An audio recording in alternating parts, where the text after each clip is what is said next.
Το ατύχημα των τεμπών ήταν πραγματικά ο ορισμός του ανθρώπινου λάθους. Έχω αίματα στο κεφάλι!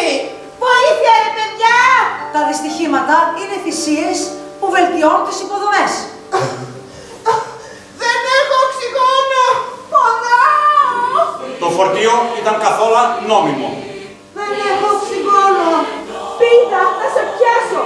Μικρό θέμα το ζήτημα στα τέμπη σε σχέση με ό,τι συμβαίνει στον πλανήτη. Μαμά! Κρυώνω!